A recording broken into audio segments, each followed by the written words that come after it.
الحمد لله وكفى وسلام على عباده الذين اصطفى أما بعد أعوذ بالله من الشيطان الرجيم بسم الله الرحمن الرحيم ألف لام ميم ذلك الكتاب لا ريب فيه هدى للمتقين الذين يؤمنون بالغيب ويقيمون الصلاة ومما رزقناهم ينفقون والذين يؤمنون بما أنزل إليك وما أنزل من قبل وبالآخرة هم يوقنون أولئك على هدى من ربهم وأولئك هم المفلحون. صدق الله العظيم. رب اشرح لي صدري ويسر لي أمري واحلل عقدة من لساني يفقهوا قولي. اللهم صل على سيدنا مولانا محمد وعلى آل سيدنا مولانا محمد وبارك وسلم.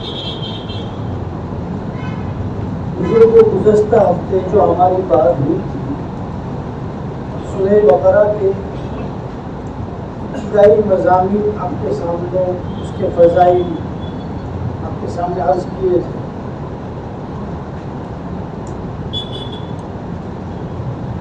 وہاں پہلا کلمہ جو الف لام میم کے تعلق سے تھا اس کے تعلق سے بات آپ کے سامنے رکھی تھی. یہ کلمہ ایسا ہے جس کی مراد اللہ اور اس کے رسول کے علاوہ کسی کو نہیں. ایک خاص کوڈ ورڈ ہے. آگے جو جملہ ارشاد فرمایا ہے ذالک الکتاب لا ریب فیہ، وہ کتاب ہے جس میں کوئی شک نہیں. ذالک عربی کے اندر یہ ورڈ اور یہ کلمہ جو بولا جاتا ہے وہ دور کی چیز کے لیے بولا جاتا ہے. کوئی چیز دور ہو جیسے انگریزی کے اندر بولتے ہیں دس اور دیٹ، تو دس کے لیے عربی کے اندر ہے ہاذا حاضی، مذکر مؤنث کے اعتبار سے فرق پڑتا ہے. اور دور کے لیے جیسے انگریزی میں بولتے ہیں دیٹ، ویسے ہی یہ ذالک دور کے لیے.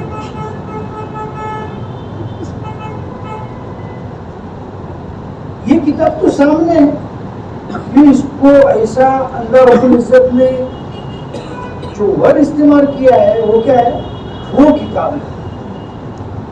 وہ کتاب کیوں کہا؟ اس لیے کہا ہے اللہ پاک نے کہ یہ کتاب کا مقام اتنا بلند ہے، اتنا اونچا مقام ہے اس کا کہ یہ آدمی کے پاس ہونے کے باوجود یہ مقام کے اعتبار سے اتنی اونچائی پر ہے کہ اس کو ایسا کہا گیا ہے گویا کہ وہ دور ہے. ذالک الکتاب، یہ وہ کتاب ہے جس میں کوئی شک نہیں، لا ریب فیہ، اس کتاب میں کوئی شک نہیں. اس کا ایک سادہ اور سمپل مطلب اگر یہ جائے تو یہ ہے کہ یہ کتاب خدائی کتاب ہے. جب خدائی کتاب ہے تو اس میں کوئی شک نہیں ہے. ایک مطلب اس کا سمپل جو لیا جا سکتا ہے کہ یہ خدائی کتاب ہے، اللہ کی طرف سے عطا کرتا ہے. دوسرا ایک مطلب بعض لوگوں نے یہ لیا ہے کہ اس کے اندر کوئی شک نہیں ہے، کیونکہ دنیا میں جتنی بھی کتابیں لکھی گئی ہے آج تک اور وہ موت اور موت کے بعد کی زندگی کے تعلق سے اگر کچھ بھی اس نے بیان کیا ہے یا انسان کے حقائق کے تعلق سے کہ انسان کی حقیقت کیا تھی اس کے تعلق سے اگر اس کتاب نے کچھ بیان کیا ہے تو لکھنے والے نے اپنے گمان سے ہی لکھا ہے، اور وہ گمان شک کے دائرے میں ہے. ابھی اس کو بھی یقین نہیں ہے کہ یہ بات جو میں لکھ رہا ہوں یہ ہو سکتا ہے کہ کچھ عرصے کے بعد، کچھ سالوں کے بعد کوئی لوگ ایسے آوے جو میری اس کتاب کے اوپر تردید کریں گے، رد لکھیں گے. ایسا ہوا ہے.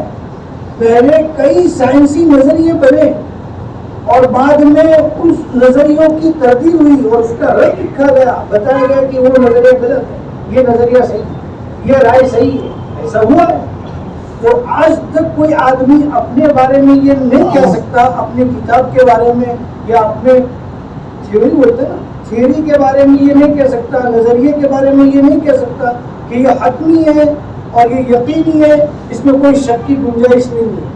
اللہ پاک نے اپنی کتاب کے بارے میں یہ فرمایا، یہ وہ کتاب ہے جس میں جو بھی نظریے پیش کیے گئے انسان کی کامیابی کے تعلق سے یا انسان کے تعلق سے یا لوگوں کے لیے، تو وہ جتنے بھی نظریے پیش کیے گئے اس میں کوئی شک نہیں ہے، ذرہ برابر شک، کیونکہ اس کا مصنف کون ہے، اس کا رائٹر کون ہے، رائٹر تو نہیں کہہ سکتے، اس کا بھیجنے والا کون ہے، وہ خدا ہے جو ہر چیز اور ہر حقیقت کو ادنا ہو یا اعلیٰ ہو سب چیزوں کو جانتا ہے۔ اس لیے جو بھی بات طے کی گئی ہے اور اتاری گئی ہے اس کے اندر کوئی شک۔ ایک چیز تو یہ، اب آپ نے قرآن کریم کو کھول کے دیکھا ہوگا، لا ریب کے بعد جب جو ورڈ آتا ہے نا فی، یہ فی ہی کے آگے بھی ایک نشان ہے، پیچھے بھی ایک نشان ہے۔ بعض لوگوں نے کہا ہے کہ یہ دونوں نشان جو ہے نا، یہ فی ہی کا ورڈ اور یہ ٹکڑا اور یہ لفظ ایسا ہے جس کا آگے سے بھی تعلق ہے پیچھے سے بھی تعلق ہے۔ لا ریب فیہ، اس کتاب میں کوئی شک نہیں ہے، اور آگے والا جو ٹکڑا آ رہا ہے جملہ، اس کے اندر کیا ہے، فیہ ھدی للمتقین، اس میں متقی لوگوں کے لیے ہدایت کے سامان ہیں۔ دونوں سے اس کا تعلق ہے، فیہ کا تعلق پہلے والے جملے سے بھی ہے، بعد والے جملے سے بھی۔ اب آگے ذرا سمجھیے، ھدی للمتقین ترجمہ تو سمجھ رہے ہیں، یہ وہ کتاب ہے جس میں کوئی شک نہیں ہے اور یہ متقی لوگوں کے لیے ہدایت ہے۔ ہدایت کا میں نے پہلے جب تشریح ہو رہی تھی اس وقت معنی بتایا تھا کہ ہدایت کے دو معنی ہیں جو قرآن اور حدیث کے اندر عام طور پر لیے جاتے ہیں۔ ایک معنی تو ہے مطلوب تک، جہاں مطلوب مقصود جو ہے مقصود تک ہاتھ پکڑ کے پہنچا دے۔ میں نے مثال بھی دی تھی گزشتہ جب یہ بات سمجھا رہے تھے اس وقت کہ اگر مومن نگر کے پاس کوئی آدمی کھڑا ہے مسجد عمر کے پاس، اس کو مسجد حبیبیہ میں آنا ہے اور وہ کسی کو ایڈریس پوچھے کہ بھائی مسجد حبیبیہ کدھر ہے، تو ایک شکل تو یہ ہے کہ آدمی وہاں سے کھڑا بتا دے کہ یہاں سے باہر نکلو، گیٹ کے بعد آپ رائٹ لگاؤ اور رائٹ کے بعد ایک برج آئے گا، برج کے پاس میں جو گنبد اور مینارہ دکھ رہا ہے وہی حبیبیہ مسجد ہے۔ اس کو عربی میں بولتے ہیں راستہ دکھلانا، اراۃ الطریق، کے راستہ دکھلانا۔ اور ایک شکل یہ ہے کہ وہیں سے آدمی نے اس کا ہاتھ پکڑا کہ چلو میں حبیبیہ مسجد جا رہا ہوں، میرے ساتھ چلو، اور اس کا ہاتھ پکڑ کے مسجد حبیبیہ میں لا کے کھڑا کر دیا کہ آپ جو مسجد حبیبیہ کے ایڈریس پوچھ رہے تھے وہ یہی مسجد ہے۔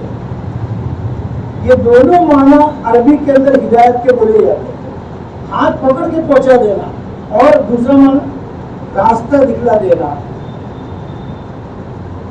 اللہ پاک نے اپنی کتاب کے بارے میں یہ فرمایا ہے کہ یہ ہدایت ہے، سراپا ہدایت ہے۔ کون سی ہدایت؟ کون سی ہدایت؟ ہدایت کے تو دونوں معنی ہیں، کون سی ہدایت ہے؟ آدمیوں کے اعتبار سے یہ ہدایت کے فرق مراتب ہے۔ جیسا آدمی ہے، جیسا آدمی کا مطلب جیسا اس کتاب سے فائدہ اٹھانے والا آدمی ہے اس کے لیے ویسی یہ گائیڈ ہے، ویسی یہ ہدایت ہے۔ اگر وہ آدمی تقوی کے اعلیٰ معیار پر ہے تو اس کے لیے یہ ہاتھ پکڑ کے مطلوب تک پہنچانے والی کتاب ہے، اور اگر وہ ایک سیدھا سمپل آدمی ہے، گناہوں سے بچنا چاہتا ہے، تو اس کے لیے وہ راستہ دکھلانے والی کتاب ہے۔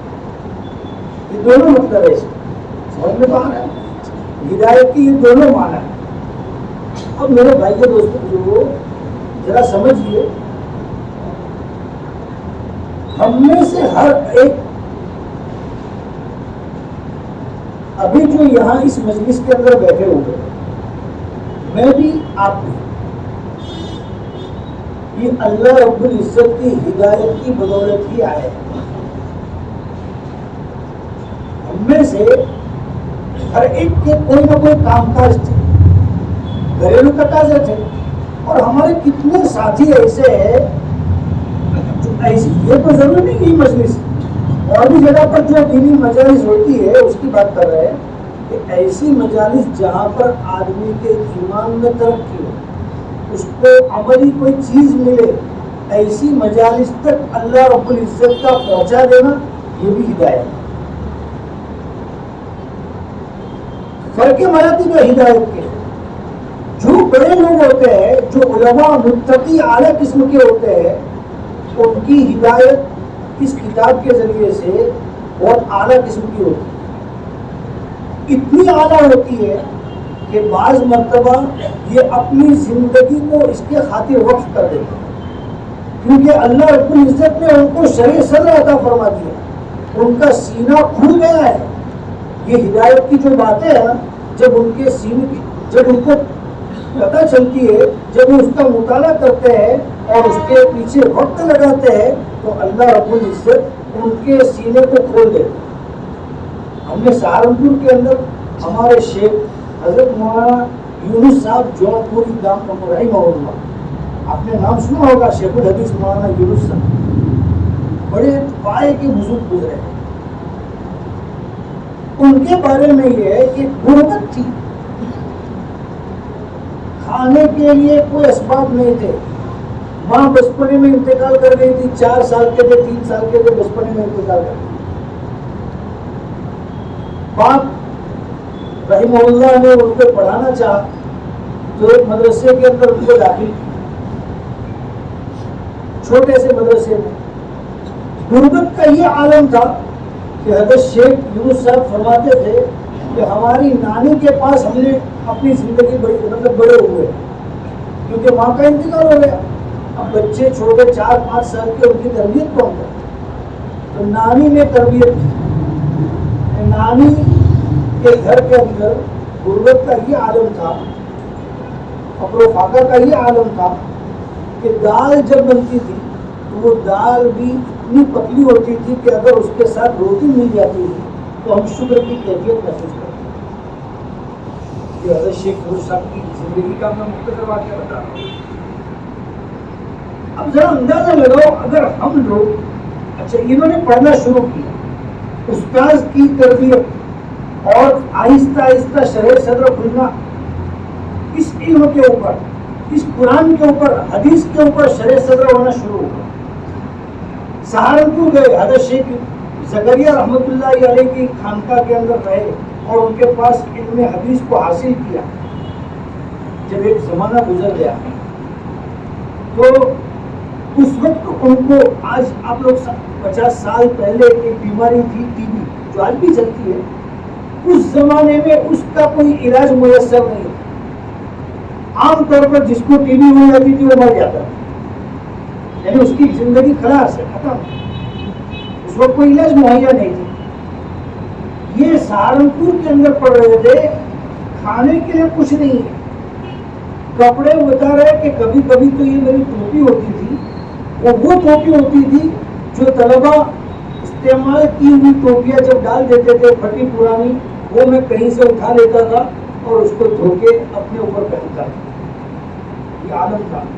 اچھا ہم لوگ تو 3 ٹائم 4 ٹائم کھانا کھاتے ہیں، وہ فرماتے ہیں کہ 2 ٹائم مدرسے کا کھانا ہم کو ملتا تھا۔ آج بھی سہارنپور میں ہم لوگ پڑھتے ہیں، ناشتہ نہیں ملتا، 2 ٹائم کا کھانا، دوپہر کا کھانا، رات کا کھانا، ناشتہ اپنے پیسے سے کھاتے۔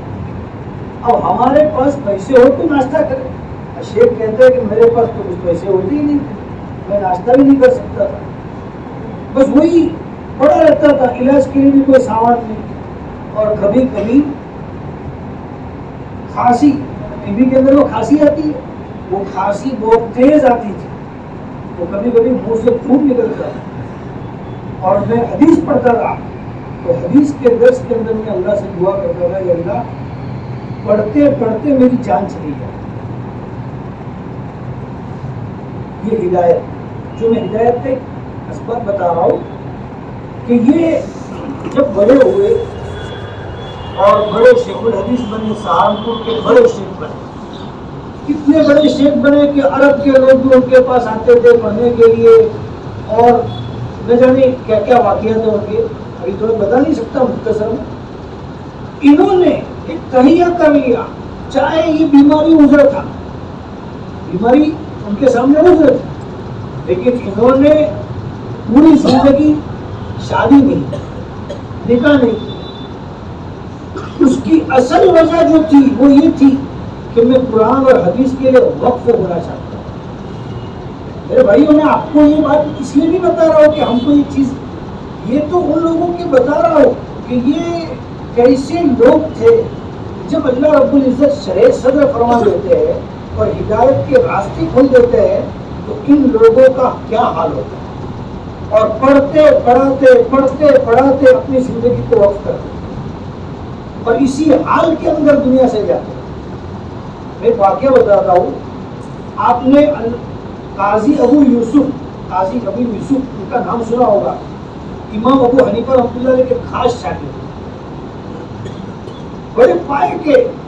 وہ جو بادشاہ تھے ہارون رشید، ان کے زمانے میں قاضی القضات تھے. اچھا، میں ابھی شیخ کی بات بتا رہا تھا. شیخ بعد میں اتنے مشہور ہوئے شیخ یونس صاحب کہ ان کے لندن کے سفر ہوئے، امریکہ کے سفر ہوئے، افریقہ کے ہوئے، پتہ نہیں کہاں کے. اگر آدمی چاہتا تو پوری دنیا کما لیتا، اپنے جائیداد اور اسباب مہیا کر لیتا. لیکن جب یہ دنیا سے گئے ہیں تو ان کی وراثت میں سوائے کتابوں کے کچھ نہیں. جو کچھ آتا تھا وقف کر دیتے، لوگوں کو صدقہ ہبہ. زندگی میں ایسے کام کیے ہیں کہ ایک آدمی نے ان کو بنایا مکان دے دیا کہ حضرت آپ کے لیے یہ مکان تیار کر کے ہم نے بنایا ہے، اب یہ چابی لیجیے اور آپ اس مکان کے اندر جائیے. ایک مرتبہ شاید دیکھنے کے لیے گئے ہوں گے، باقی اس گھر کے اندر انہوں نے قدم نہیں رکھا. پورا مکان مدرسے کے اندر وقف کر دیا کہ اس کے اندر درجہ حفظ شروع کیا جائے. آج بھی وہ مکان مدرسے کے کھاتے کے اندر وقف کے شمار ہوتا ہے. جب میں علامہ یوسف قاضی ابو یوسف رحمۃ اللہ علیہ کا واقعہ سنا رہا تھا کہ قاضی ابو یوسف جو تھے، ان کے بارے میں یہ آتا ہے ان کے انتقال کا جب وقت قریب آیا، جب ان کی موت کا وقت قریب آیا ہے، تو کیفیت یہ تھی کہ انہوں نے اپنے شاگرد کو ایک مسئلہ پوچھا. کہتے ہیں نا پڑھتے پڑھاتے اپنی زندگی وقف کر رہے ہیں. انہوں نے اپنے ایک شاگرد کو مسئلہ پوچھا کہ 10ویں تاریخ کو حج کرنے جو گئے ان لوگوں کو بتا رہا ہوں، 10 تاریخ کو جو رمی کرتے ہیں نا، کنکر مارتے ہیں، وہ بڑے شیطان کو کنکر مارتے ہیں. اس کے بعد پہلے اور دوسرے نمبر کے شیطان کو مارتے نہیں، لیکن 11 تاریخ کو مارتے ہیں تو تینوں کو مارتے ہیں. اب انہوں نے اپنے شاگرد کو مسئلہ پوچھا کہ ارے بھائی مسئلہ بتاؤ کہ یہ جو رمی کرتے ہیں، یہ رمی کرنا سواری پر افضل ہے کہ پیدل افضل ہے؟ تو شاگرد نے کہا حضرت سواری پر. کہا کہ نہیں. کہا کہ پھر پیدل. کہا یہ بھی نہیں. تو دوسرا آپشن کیا ہے؟ پھر انہوں نے یہ مسئلہ بتایا کہ اچھا یہ آج کے دور میں تو ممکن نہیں، سواری پر کرنا یہ سب ممکن نہیں. آپ صلی اللہ علیہ وسلم نے سواری پر رمی کی ہے. اس زمانے میں کھلا تھا، ابھی تو چھتیں آ گئی ہے اس کے اوپر، اس زمانے میں کھلا تھا تو آپ نے اس پر رمی کی. ابو یوسف رحمۃ اللہ علیہ نے مسئلہ بتایا شاگرد کو کہ پہلے شیطان کو کنکری مارنا ہے چل کے بغیر سواری، دوسرے شیطان کو کنکری مارنا ہے چل کے، اور تیسرے شیطان کو جو رمی کرنا ہے وہ سواری پر رمی کرنا ہے تاکہ وہیں سے واپس اپنے راستے پر چل پڑو اور نکل جاؤ تاکہ بھیڑ نہ ہو. یہ مسئلہ انہوں نے بتایا. شاگرد نے مسئلہ سنا اور وہ باہر نکلا ہے شاگرد، اور یہاں پر ان کی وفات ہوئی. یہ پڑھتے پڑھاتے دین کی خدمت کرتے کرتے اور دنیا سے چلے گئے. میرے بھائیوں، ہم سب بھی آج ایک تہیہ کی کہ میری زندگی طلب علم میں گزری. اس میں گزرے طلب علم کے لیے آپ کو مدرسے میں جانے کی ضرورت نہیں. آپ نے ایک راستہ اختیار کیا ہے کہ آپ قرآن کو سیکھیں گے، سمجھیں گے، اور جو سمجھیں گے اور جو سنیں گے اس کے اوپر حتی الامکان کوشش یہ کریں گے کہ اس کے اوپر ہم سب کیا کریں گے؟ عمل کریں گے. جو سنیں گے عمل کریں گے. صحابہ کا یہی دستور تھا، جو سنتے تھے وہ عمل کرتے. بہرحال یہ ہدایت کی میں نے مختصر آپ کے سامنے بات عرض کی. اب آگے دیکھیے، آگے اللہ پاک فرماتے یہ کتاب ہدایت ہے متقیوں کے لیے. اب سوال ہوتا ہے سب سے بڑا کہ یہ کتاب تو سب لوگوں کے لیے ہدایت ہے، تو متقی لوگوں کے لیے ہدایت کا کیا مطلب ہے؟ یہ ہدایت تو ہر ایک کے لیے، متقی کی کیا خصوصیت؟ حضرت مولانا قاسم صاحب نانوتوی رحمۃ اللہ علیہ نے اس کا ایک جواب دیا، بڑا شاندار جواب دیا. فرمایا یہ کتاب ہدایت ہے ان لوگوں کے لیے جو دل کے اندر یہ تہیہ کر کے بیٹھے کتاب دیکھتے ہو کہ میں اس کے جو فرمان ہے اس پر عمل کروں گا اور برائیوں سے بچوں گا.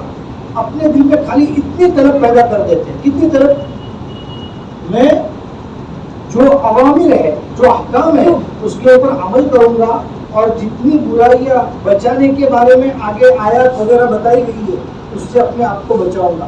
بس اتنا تہیہ کر لیتا ہے اللہ رب العزت اس کے لیے ہدایت کے راستے کھول دیتا ہے. اچھا اس میں یہ بھی قید نہیں ہے کہ وہ آدمی مسلمان، غیر مسلم آدمی بھی اگر دل کے اندر یہ تہیہ کر کے بیٹھتا ہے کہ مجھے اچھا انسان بننا ہے، برائی سے بچنا ہے اور نیکی کے کام پر آنا ہے، اچھے کام سیکھنا ہے، برے کام سے بچنا ہے، جب وہ اس نیت سے کتاب لے کے بیٹھتا ہے اللہ رب العزت ایسے لوگوں کو بھی ہدایت دیتے ہیں. واقعہ تھا ہمارے سامنے، قرآن کریم کا مطالعہ شروع کیا ہے ان لوگوں نے اور کئی لوگوں کو ہدایت ملی.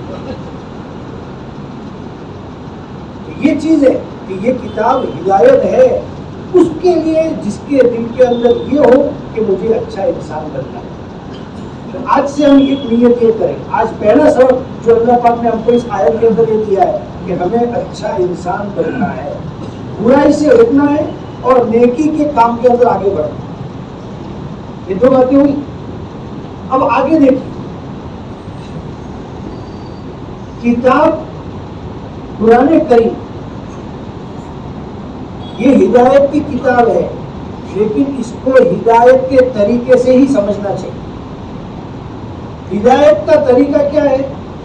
اللہ رب العزت اگر چاہتے تو آسمان سے سیدھے قرآن کریم کو ایک پہاڑ کے اوپر اتار دیتے، لیکن اللہ رب العزت نے یہ طریقہ اختیار نہیں کیا کہ کوئی کتاب بنا کے آسمان سے زمین پر اتار دیتے. اللہ پاک نے پہلے نبی کو، یعنی قرآن کریم کو اگر سمجھنا ہے تو حضور صلی اللہ علیہ وسلم کی ضرورت لازمی اور اشد ہے. آپ کے بتائے ہوئے طریقے کے دائرے سے ہٹ کے اگر ہم نے قرآن کریم کو سمجھنے کی اور سیکھنے کی کوشش کی تو گمراہ ہوگا. اسی لیے اللہ پاک نے قرآن کریم کو آسمان سے زمین پر ڈائریکٹ نہیں اتارا، پہلے نبی کو اتارا. بلکہ آپ اندازہ نہیں لگا سکتے قرآن کریم کے علاوہ جتنے نبی آئے دنیا میں آپ صلی اللہ علیہ وسلم کو چھوڑ کے، ان میں سے اکثر انبیاء ایسے آئے ان پر کتاب ہی نہیں آئی، صرف نبی آئے، لوگوں کی رہبری کی ہے، کوئی کتاب نہیں. پرانی کتاب جو تھی وہ پرانی کتاب دے دی جاتی تھی کہ اسی کے ذریعے سے تشریح کرو اور لوگوں کو سمجھاؤ. نئی کتاب کوئی نازل نہیں کی جاتی تھی. معلوم یہ ہوا کہ کتاب اللہ کے ساتھ یعنی قرآن کے ساتھ تفسیر اگر ہم کو سمجھنی ہے تو ہمارے سامنے نصوص ہونی چاہیے. آپ صلی اللہ علیہ وسلم نے جس طریقے سے بتایا ہے اس طریقے سے قرآن کو سمجھنا چاہیے. آج بہت سارے لوگ تفسیریں کرتے ہیں، پڑوس کے ملک کے اندر بہت سارے لوگ آ گئے جو اپنے ذہن سے تفسیریں کرتے ہیں، اپنی عقل سے چلاتے ہیں بات، اور بعض مرتبہ نہیں اکثر مرتبہ اس کی وجہ سے گمراہی پھیلی. اس لیے طریقہ وہ ہونا چاہیے جو آپ صلی اللہ علیہ وسلم نے بتایا ہے.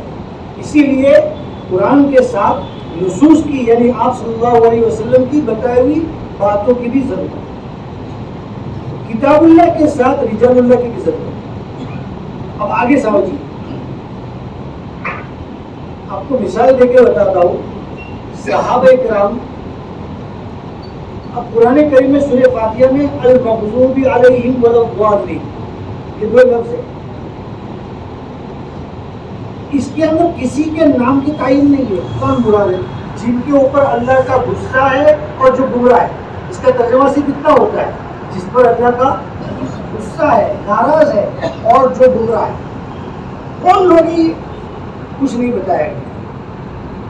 اب یہ صحابہ کرام رضی اللہ عنہم آپ صلی اللہ علیہ وسلم کے پاس گئے اور کہا یا رسول اللہ، یہ میں طریقہ بتا رہا ہوں کہ دیکھیے ایک طرح کی کتاب کا مطالعہ کیا، انہوں نے سمجھا صحابہ نے کہ اس کا مطلب تو یہ ہے، لیکن اس کی مراد کون ہے؟ کون لوگ آئیڈیل ہے ایسے لوگ کہ جن کو دیکھ کے ہم یہ کہہ سکے کہ واقعات ان پر اللہ کا غصہ ہے اور ایک گمراہ ہے. صحابہ گئے حضور کے پاس اور جا کے پوچھا یا رسول اللہ، یہ مغضوب علیہم ولضالین کون لوگ ہیں؟ کیا اس سے مراد یہود اور نصارہ ہے؟ یعنی اپنے دل کے اندر جو بات آئی تھی وہ کس کو جا کے پوچھ رہے ہیں؟ حضور صلی اللہ علیہ وسلم. حضور صلی اللہ علیہ وسلم نے فرمایا اگر وہ نہیں ہے تو اور کون ہے؟ یعنی آپ علیہ السلام نے ان کی سمجھ کی کیا فرمائی؟ تائید فرمائی کہ ہاں یہی لوگ ہیں جو گمراہ ہے اور جن پر اللہ کا غصہ ہے. ایک مثال اور آپ کے سامنے عرض کرتا ہوں. دوسرے پارے کے اندر ایک آیت ہے کہ رمضان کی راتوں میں آدمی کھا پی سکتا ہے، بیوی کے ساتھ جو عمل ہوتا ہے میاں بیوی کے تعلق والا وہ بھی کر سکتا ہے. اب آگے آیت کے اندر ہے حَتَّى يَتَبَيَّنَ لَكُمُ الْخَيْطُ الْأَبْيَضُ مِنَ الْخَيْطِ الْأَسْوَدِ مِنَ الْفَجْرِ. یہ دوسرے پارے میں آیا ہے یہاں تک کہ تمہارے لیے سفید دھاگا کالے دھاگے سے الگ ہو جائے. اب ایک صحابی رات میں، اس کا مطلب کیا ہے؟ ترجمہ تو میں نے آپ کے سامنے کر دیا، سفید دھاگا اور کالا دھاگا. اب یہ رات میں اپنے گھر پہ دو دھاگے لے کے تکیے کے نیچے رکھ، ایک سفید تھا اور ایک کالا، اور سو گئے. اور انتظار کرنے لگے کہ یہ دونوں میں سے کیسے کوئی واضح ہو جائے. صبح اٹھنے کے بعد انہوں نے دیکھا یہ تو اسی کیفیت پر ہے، کیسے، کیا مطلب ہے اس کا؟ اب حضور صلی اللہ علیہ وسلم کی خدمت میں آئے، عرض کیا یا رسول اللہ میں تو ایسے ایسے عمل کیا. آپ علیہ السلام نے فرمایا اللہ کے بندے، یہ آیت کے اندر سفید دھاگا اور کالا دھاگا سے مراد وہ صبح صادق ہے جو رات کو چیر کے نکلتی ہے باہر. اندھیرا ہے نا، پوری رات اندھیری ہے، تو اندھیری سے مراد اللہ پاک نے لیا کالا دھاگا، اور سفید دھاگا کون سا؟ صبح صادق. اب آپ علیہ السلام نے فرمایا کہ صبح صادق ہو جاوے تب کھانے پینے سے رک جاؤ. اب بتائیے اگر کوئی آدمی ترجمے کے ذریعے سے یا اپنی عقل کے ذریعے سے یہ قرآن کریم کو سمجھنا چاہے گا تو راستہ سیدھا ملے گا یا گمراہ ہو جائے گا. اس لیے طریقہ یہی ہے کہ آپ صلی اللہ علیہ وسلم کی احادیث، بزرگوں کے اقوال جو قرآن اور حدیث سے مطابقت کرتے ہیں، اس کی روشنی میں قرآن کریم کو سمجھا جائے. تو ہدایت کے لیے یہ بات ہے. ہدی للمتقین، یہ کتاب ہدایت ہے متقی لوگوں کے لیے. اب آگے جو صفت بتائی جا رہی ہے کہ متقی کے لیے 3 صفات ضروری ہے. آدمی متقی کیسے بنتا ہے؟ ایک تو الذین یؤمنون بالغیب، جو غیب کی باتوں پر ایمان لاتے ہیں. ایمان کہتے کس کو ہے؟ ایمان کہتے ہیں کسی کے اوپر بھروسہ کر کے اس کی بات کو مان لیں، کسی کے پر اعتماد کر کے اس کی بات کو مان لینا. اور اصطلاح میں کہتے ہیں حضور صلی اللہ علیہ وسلم جو بھی شریعت کی بات لے کے آئے اللہ کے تعلق سے، موت کے بعد کی زندگی، جنت، جہنم، دوزخ، سب چیزوں کے بارے میں جو بھی آپ نے فرمایا ہے، آپ پر اعتماد کر کے، آپ پر اعتماد اور بھروسہ کر کے ایمان لے آنا، یہ ہے ایمان. یقین کر لینا، یہ ہے ایمان.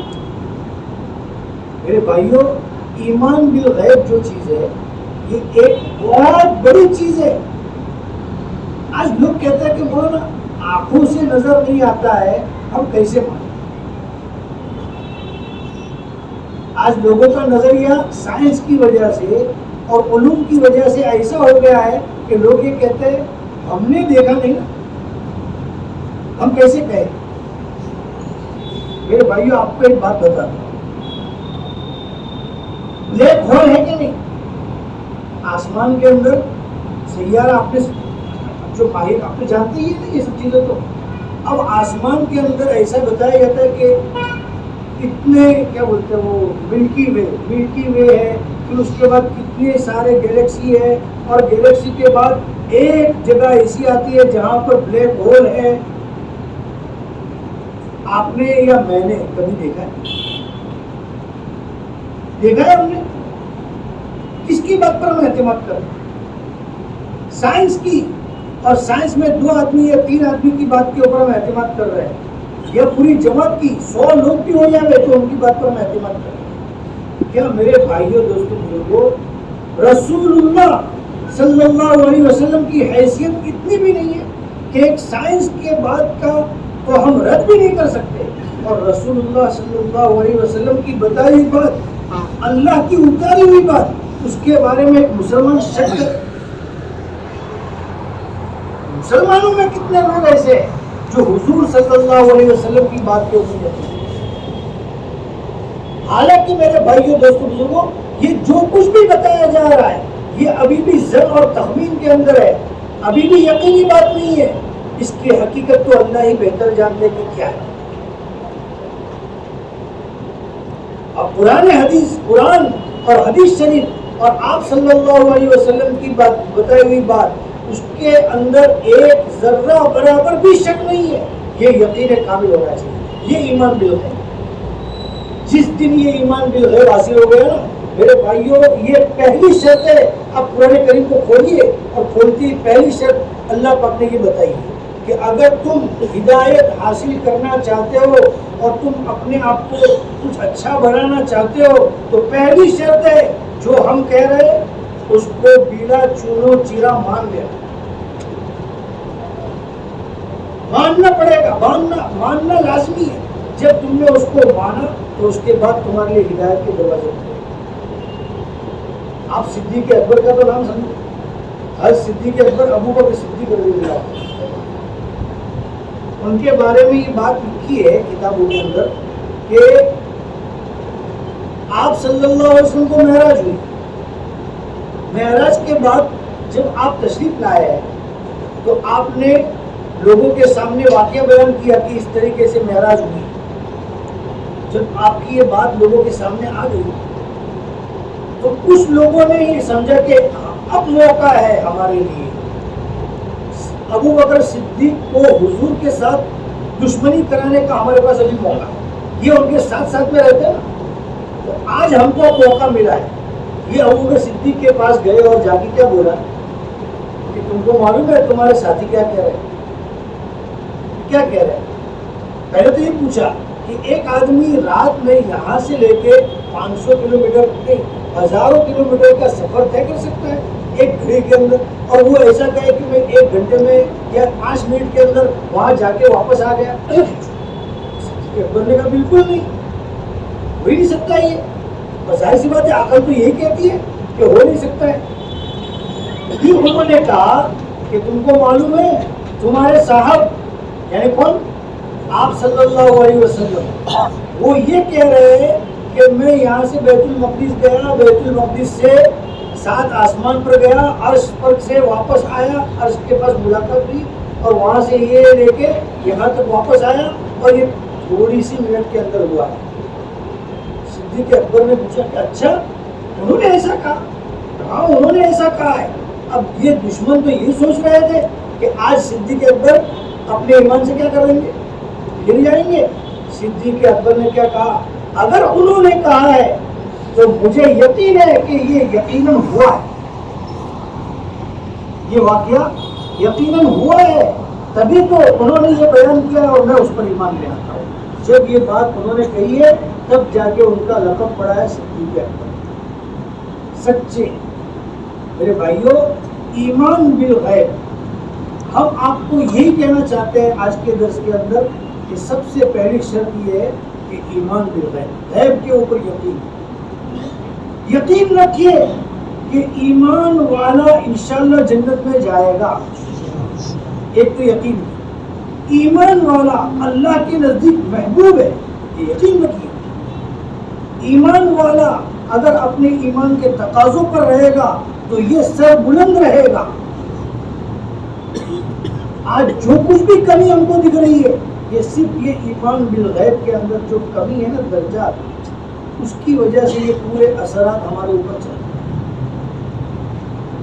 اگر وہ یقینی کیفیت ہمارے اندر آ جاوے تو میرے بھائیوں کوئی بال بیکا نہیں کر سکتا ہمارا۔